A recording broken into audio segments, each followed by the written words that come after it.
he received unnecessary criticism, some of them empty threats.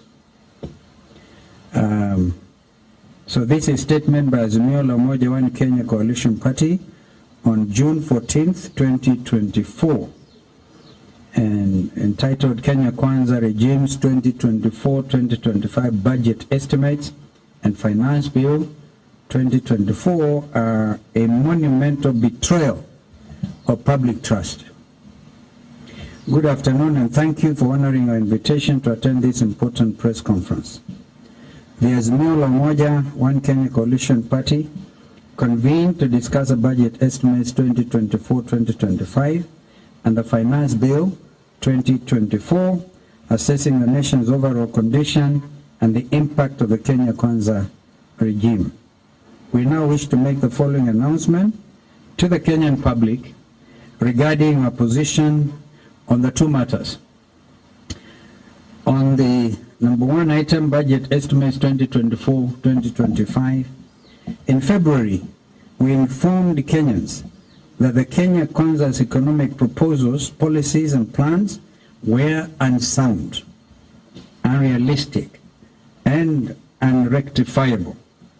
This regime's preference for self-interest over the nation's well-being is evident in the review of the 2024-2025 budget estimates.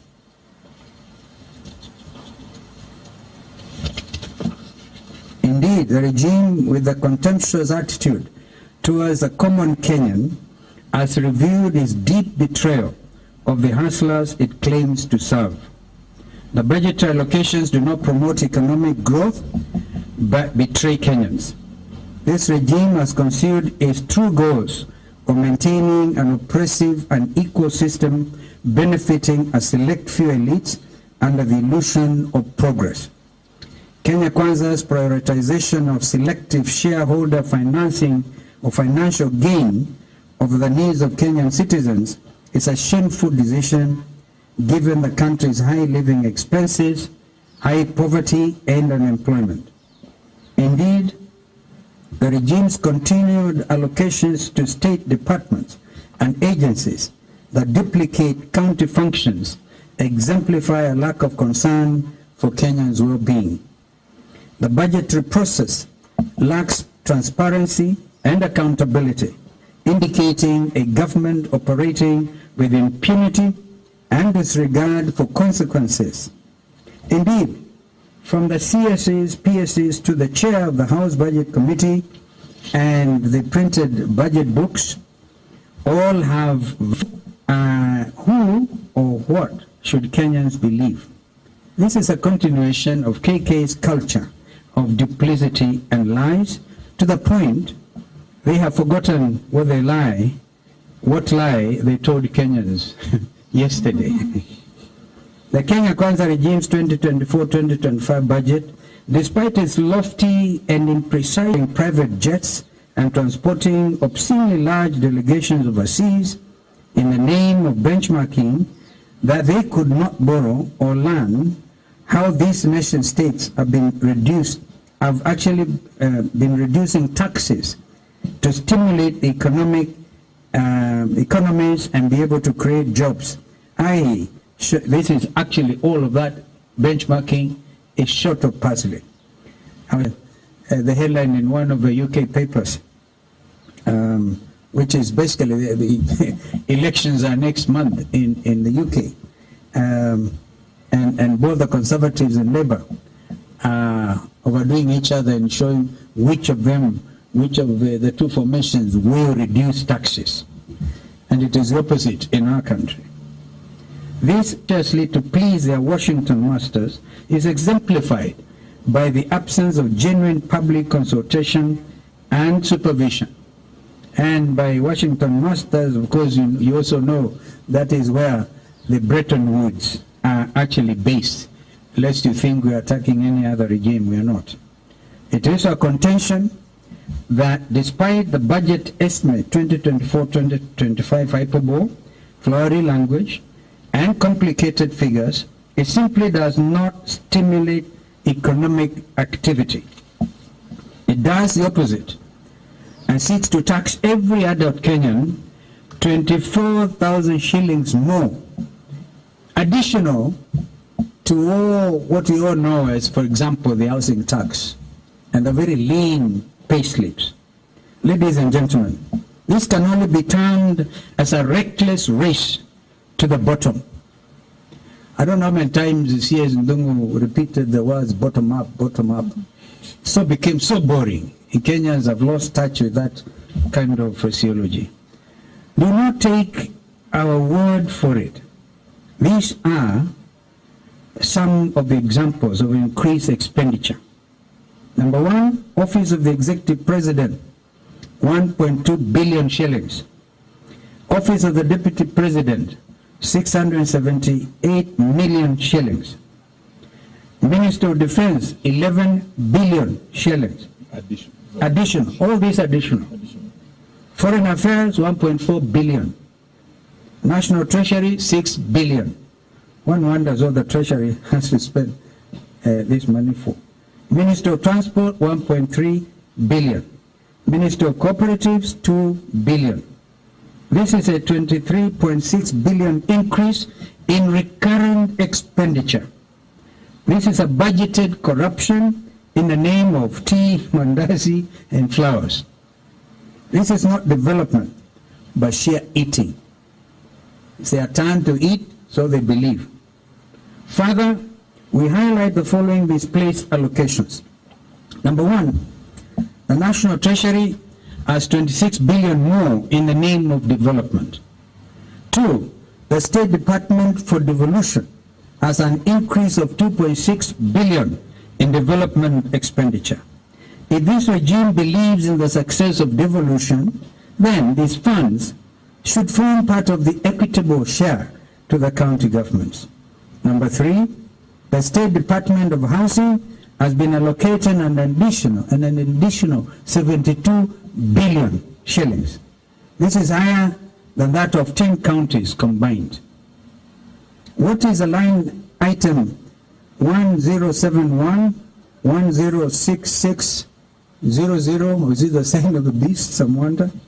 Strategic response, this is what it is. That particular line item is entitled Strategic Response to Public Initiatives.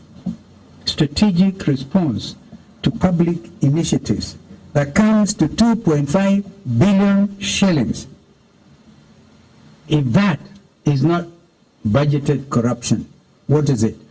Who amongst you learned members of the media and even learned friends in the legal fraternity can tell us what the meaning of strategic response to public initiatives?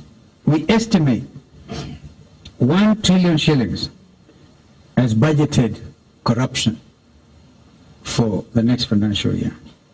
In light of these grievous transgressions, we as a coalition urge the international community, the civil society organizations, and concerned citizens, both at home and abroad, to stand in solidarity with Kenyans in condemning Kenya Kwanza's regime's blatant disregard for the public good.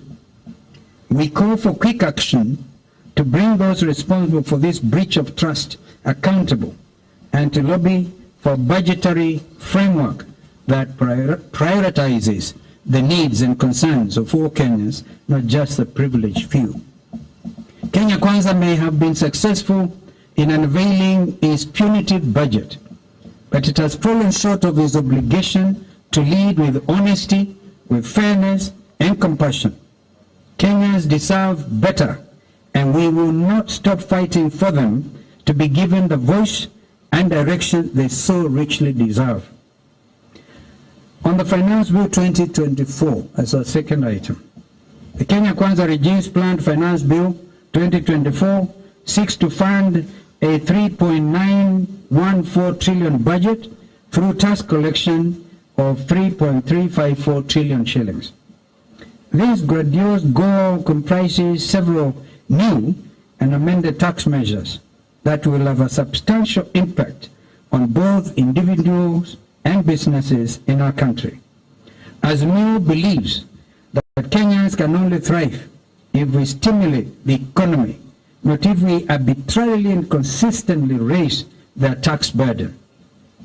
If the bill is passed as written, Kenyans must be prepared to give up their give up their belts or what remains of them in the second wave of KK taxes. We know that ordinary Kenyans, Mamamboga, border riders, and the people of Mjengo and Kokoteni have nothing to gain from this bill because Kenya Kwanza is targeting them for the second time with a double taxation plan that aims to increase taxes by approximately 24,000 shillings per adult Kenyan per year.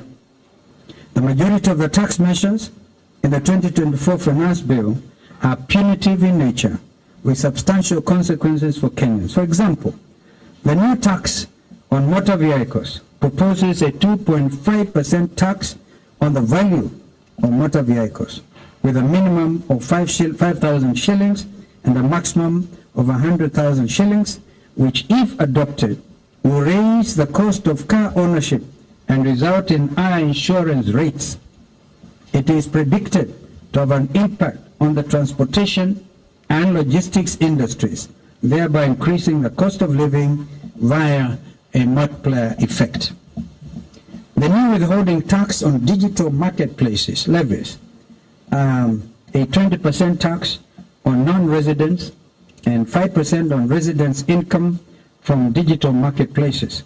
This will raise tax compliance expenses for digital marketplace operators, perhaps leading to higher pricing for consumers as businesses pass on the tax burden.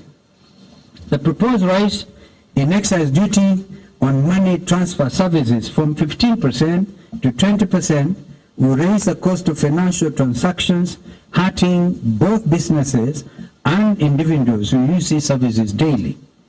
The significant economic presence tax, which proposes to replace the digital service tax with a 30% tax on non-resident digital service providers' taxable profit, calculated as 20% of gross turnover, will significantly increase the tax burden on digital service providers from 1.5% under DST, abbreviation for digital service tax, to an effective rate of 6%. This will deter digital companies from operating in Kenya, which could stunt the sector's expansion. Kenya's efforts to establish a circular economy to manage its waste and become a regional recycling hub will be further undermined by the recently proposed eco-levy environmental tax, which targets importers and manufacturers of specific products to set up waste management infrastructure.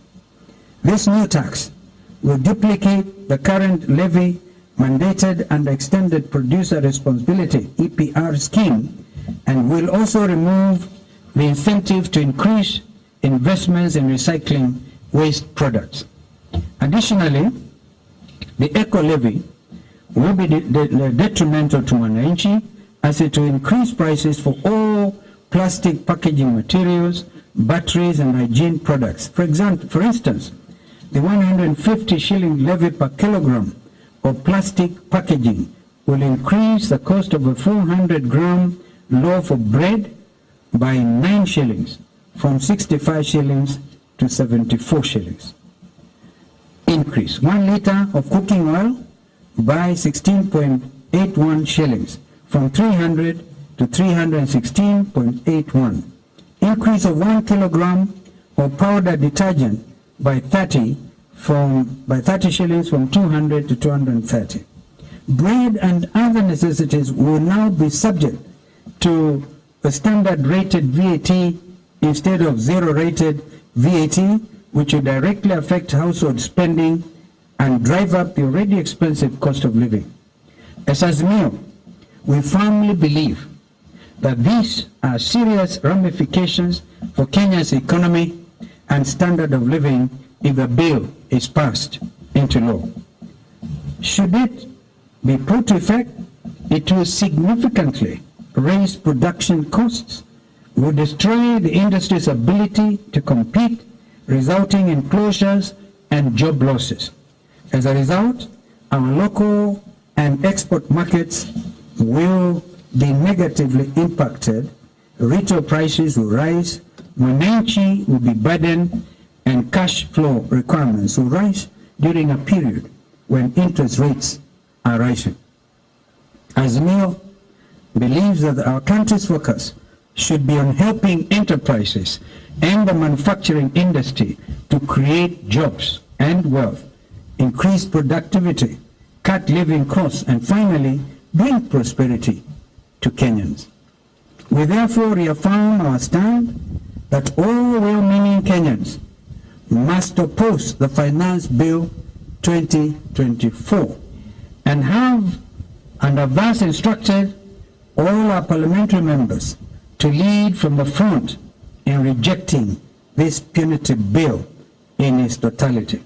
Finally, we salute Kenyans who have used text messaging, phone calls, and social media initiatives, #FindMyMP, to urge their legislators to listen to their constituents and vote no. This peaceful civic assertiveness and engagement will eventually become the norm, especially under our leadership as your government in waiting. Thank you, and may God bless Kenya. End of the statement. I'll ask my colleagues here to add one or two things. While I was away, there was some very interesting political developments. It was one-time wartime Prime Minister Churchill of the UK who said a week in politics is a very long time. And I think somebody had a hashtag, find Kalonzo. I am back and in good spirits. Maybe I can ask Yoni, because I want to also recognize the fact that the spokesperson for former President Uhuru Kenyatta issued a very, very, very clear statement on some of his budgeted corruption.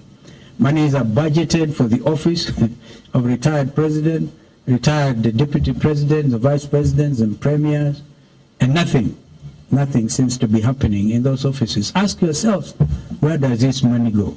So it is now clear, and I think we can also ask my friends here, Eugene and Kioni and Safuna, if you are ready. No? Deritu, you are the author. Or senator, any of the senators, to say something. Maybe I start with Kioni. Thank you. I think it's clear that what we are saying as Azimio is that